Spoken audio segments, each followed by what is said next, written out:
వరలక్ష్మి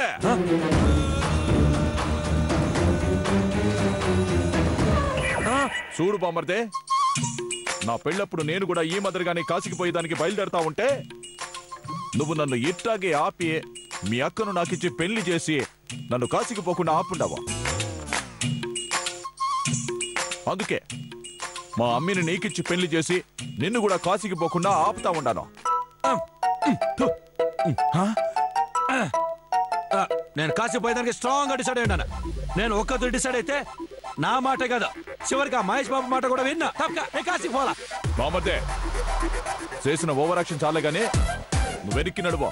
వదరా వదరా, నన్ను కాశీకి పోమని పంతులు గారు చెప్పుండారు. నేను పోవాలే. వదలా బామర్దే, ఓవర్ యాక్షన్ వద్దని చెప్తా ఉన్నానా? ఇక ఆపో. పంతులు గారు, పంతులు గారు, నన్ను కాశీకి పోనీ ఎట్ట అడ్డు పడుతున్నారు చూడండి చూడండి. అలా పోనివ్వరు బాబు. వెళ్ళబోతా ఉంటే బతిమలాడి తీసుకొచ్చి పెళ్లి చేస్తారు. అదే కాశీయాత్ర అంటే. ఇందులో ఈ మేలకు కూడా ఉండదా? మరి ముందే చెప్పలేదా? కాశీకి పోవచ్చని ఆశ పెట్టే ఇంత మోసం చేస్తారా? అంతా తొండి చేస్తా ఉన్నారా? నన్ను చిన్నపిల్లని చేసి తొండి చేస్తా ఉన్నారా? అబ్బా గౌతమ్ బెదరో, ఇదిగో ఇక నీ కాశీయాత్ర ఆపేస్తే నా కాశీయాత్ర మొదలెట్టుకుంటాను. ఏంది మొదలు పెట్టేదే? అట్లా బయలుదేరగానే ఇట్లా లాక్కొస్తారు. అంత మాత్రం దానికి పోయేది ఎందుకో? కాళ్ళు నొప్పులు కాకపోతే. అబ్బా బెదరో, ఇవన్నీ సాంప్రదాయాల్లో పద్ధతులు బెదరో, మీకు తెలియదులే గానీ మీరు కొంచెం ఆగండి. నా యాత్ర ప్రారంభిస్తాను, చూడండి.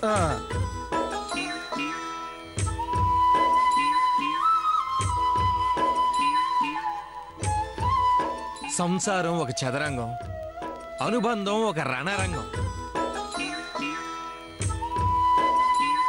స్వార్థాల మత్తులో సాగేటి ఆటలో ఆవేశాలు రుణపాశాలు తెంచే వేళలో సంసారం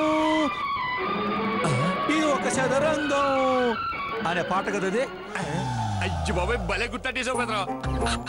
పాటను మాటల్లో చెప్తే గుర్తాటం అనుకున్నాను. అయినా సరే సిచ్యుయేషన్ బాగా డిమాండ్ చేసిందని కమిట్ అయిపోయాను. మీరు కూడా ఒప్పేసుకోండి.